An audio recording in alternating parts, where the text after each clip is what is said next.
வணக்கம் மாணவ தங்கங்களா, நலமா இருக்கீங்களா? 10th ஸ்டாண்டர்ட் சயின்ஸ் என்சிஆர்டி சிலபஸில் first lesson chemical reactions and ஈக்குவேஷனில் நம்ம பார்க்க போகிறது டைப்ஸ் ஆஃப் ரியாக்ஷனில் காம்பினேஷன் ரியாக்ஷனும் டீகாம்போசிஷன் ரியாக்ஷன் ரெண்டையும் எக்ஸாம்பிளாக பார்க்க போகிறோம்.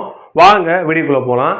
காம்பினேஷன் ரியாக்ஷன் நமக்கு அதில் இருக்குது. காம்பினேஷன் அப்படின்னா நமக்கு ஏதோ ரெண்டுக்கு மேற்பட்ட 2 or more substance combine to form, இதான் முக்கியமான வார்த்தை என்ன அப்படின்னா சிங்கிள் ப்ராடக்ட்.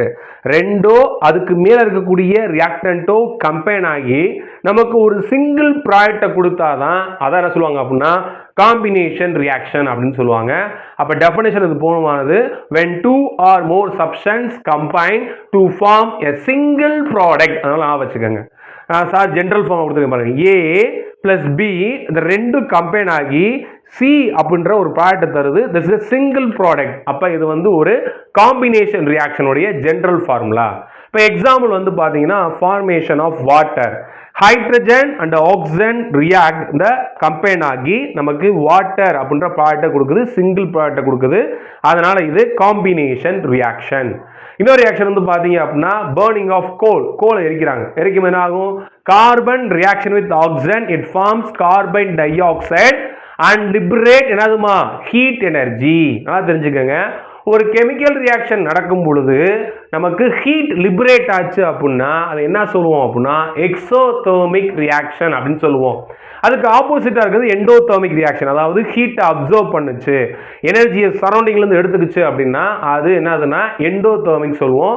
ஸோ இது வந்து சரௌண்டிங்க்கு வந்து எனர்ஜியை கொடுத்துச்சு அப்படின்னா அது எக்ஸோதெர்மிக் சொல்லுவோம்.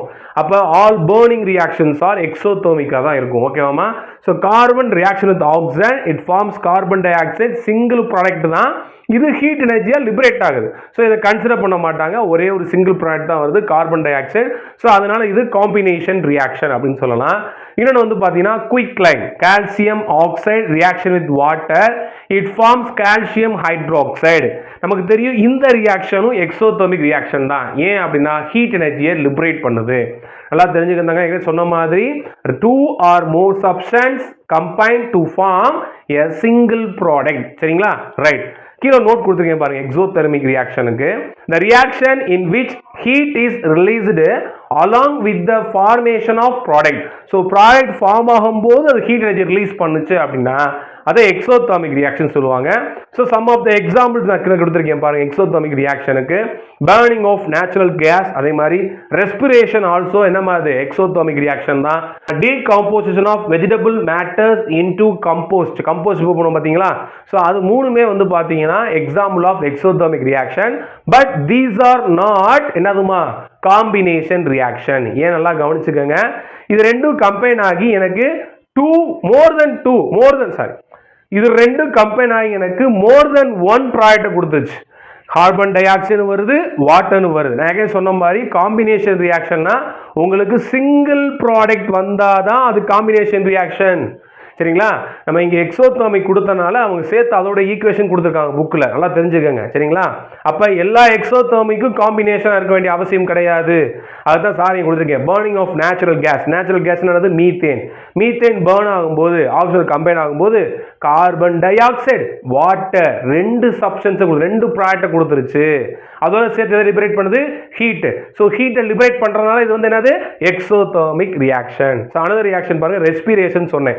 நம்ம சாப்பிட்ட சாப்பாடுல இருக்கக்கூடிய கார்போஹைட்ரேட்லாம் என்ன ஆகும்னா குளுக்கோஸா கன்வெர்ட் ஆகும். அந்த குளுக்கோஸ் என்ன பண்ணும்னா ஆக்சிஜனோட கம்பைன் ஆகி பர்ன் ஆகி கார்பன் டை ஆக்சைடு வாட்டரா மாறி ஹீட் எனர்ஜியை லிபரேட் பண்ணும். ஸோ ரெஸ்பிரேஷன் ஆல்சோ என்னதுமா எக்ஸோதெர்மிக் ரியாக்ஷன். புரிஞ்சா? ஸோ இதுதான் காம்பினேஷன் ரியாக்ஷன். வாங்க டீகாம்போசிஷன் ரியாக்ஷனை பார்ப்போம்.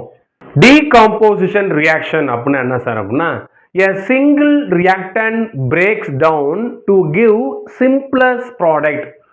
தெரிஞ்சுக்கோங்க, இது அப்படியே காம்பினேஷன் ரியாக்ஷனுக்கு ஆப்போசிட் தான். அப்படிதான் இங்க ஜெனரல் ஃபார்ம் பார்த்தா உங்களுக்கு தெரியும்.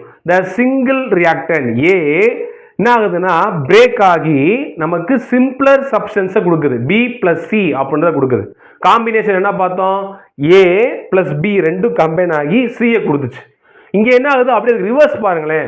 ஒரு சிங்கிள் சப்ஸ்டன்ஸ் பிரேக் ஆகி நமக்கு ரெண்டு இல்ல அதுக்கு மேற்பட்ட ப்ராடக்ட் கொடுத்துச்சு அப்படின்னா அதுதான் டீகாம்போசிஷன் ரியாக்ஷன். ஸோ நமக்கு தெரியக்கூடிய டிப்பிக்கல் எக்ஸாம்பிள் வந்து என்னன்னா அந்த லைம்ஸ்டோனை ஹீட் பண்ணுறது தான். இந்த லைம்ஸ்டோனை ஹீட் பண்ணும்போது என்ன ஆகுது அப்படின்னா அது குயிக் லைமாகவும் கார்பன் டை ஆக்சைடை லிபரேட் பண்ணுது. கால்சியம் கார்பனேட்டை நம்ம ஹீட் பண்ணோம் அப்படின்னா கால்சியம் ஆக்சைடும் கார்பன் டை ஆக்சைடும் கிடைக்குது. ஸோ இந்த சிங்கிள் சப்ஸ்டன்ஸ் பிரேக் ஆகி நமக்கு 2 or more சப்ஸ்டன்ஸை கொடுக்குது. ஓகேவா? நெக்ஸ்ட் எக்ஸாம்பிள் பாருங்க. ஃபெரஸ் சல்ஃபேட்டை ஹீட் பண்ணீங்கன்னா நமக்கு ferric oxide, sulphur di oxide, sulphur try oxide பாத்தீங்களா மோர் தென் 2 ப்ராடக்ட் கொடுக்குதா? அப்ப இதுவும் வந்து என்னன்னா டீகம்போசிஷன் ரியாக்ஷன் தான்.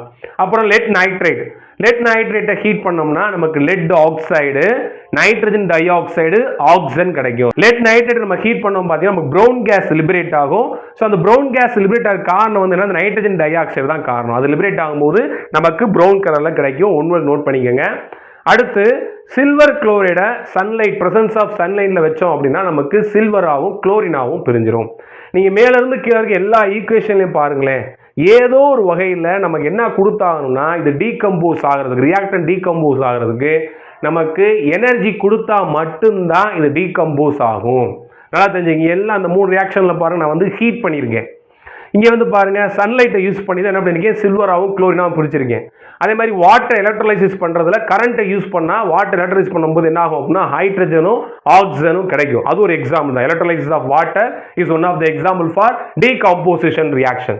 ஹீட்டாவோ லைட் ஃபார்மேட்லயோ இல்லை கரண்டா பாஸ் பண்ணா மட்டும்தான் இந்த ரியாக்டன் பிரேக் டவுன் ஆகி நமக்கு ப்ராடக்டை கொடுக்குது, டீகம்போஸ் ஆகுது.